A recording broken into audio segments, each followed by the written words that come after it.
他故意犯下重罪，竟然只是为了能被抓进反恐特警队。因为卡尔真正的目的是要救一个人，这是他最后的手段了。可是卡尔明明知道要救的人不在这里，却依然挟持了警监和反恐特警队长。他占据了特警队军械庫，順便給自己換了一把大家伙。警報聲立刻引來了數十名武裝特警，卡爾頭一次這麼幹，此刻內心也是慌的一批。原來他是想讓反恐特警幫忙，去無惡不作的國王幫救出自己的親妹妹。卡爾本來就是為黑幫做事的，他有祖傳開鎖的手藝。上一次就是因為替國王幫盜竊被判了6年，這才剛放出來，又被幫派強迫去撬別人家保險箱。本來卡爾是拒絕的，卻沒想到幫派挾持了他的妹妹，所以無奈之下卡爾只好妥協。可偏偏犯罪時被警察逮了個正着，如果今天晚上偷不到那個保險箱，妹妹就會遭受凌辱分屍。無奈之下卡爾才會出此下策，他打碎了武器庫中的攝像頭，用2個大人物脅迫特警們去救人。於是特警組一邊派人調查卡爾妹妹的情況，一邊召回了已經退休的王牌狙擊手。死在這把狙擊槍下的人少說也有幾億人，可想而知這老頭子的手段了。但就在他鎖定嫌犯準備扣下扳機時，突然女人質傑西卡看到隊員們在戰術性排兵布陣，她當然明白這意味着什麼。可傑西卡非但沒有配合隊員，還用身體擋住了狙擊手的視線。她竟然選擇相信卡爾，真打算讓特警們幫忙救出他妹妹。老頭子只能選擇原地待命。看到這裡，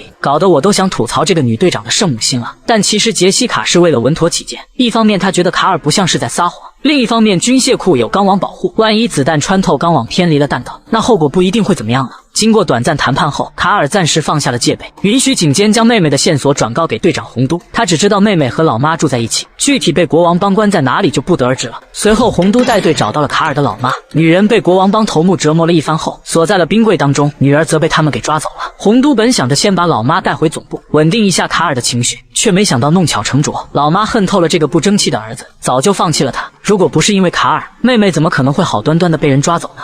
You want to kill him? Go ahead. Mama, I'm sorry.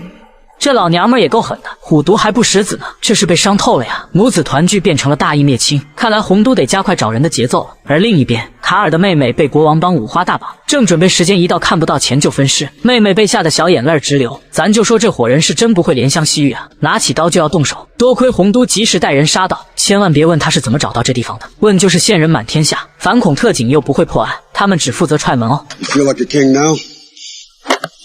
總部這邊，因為卡爾久久見不到妹妹，他開始有些暴躁了。兩位大人物趁機與卡爾扭打在一起。你還別說，人家二位雖然是文職，但也齊心協力將卡爾按在了鋼網上。如果這樣狙擊手再打偏，就說不過去了吧。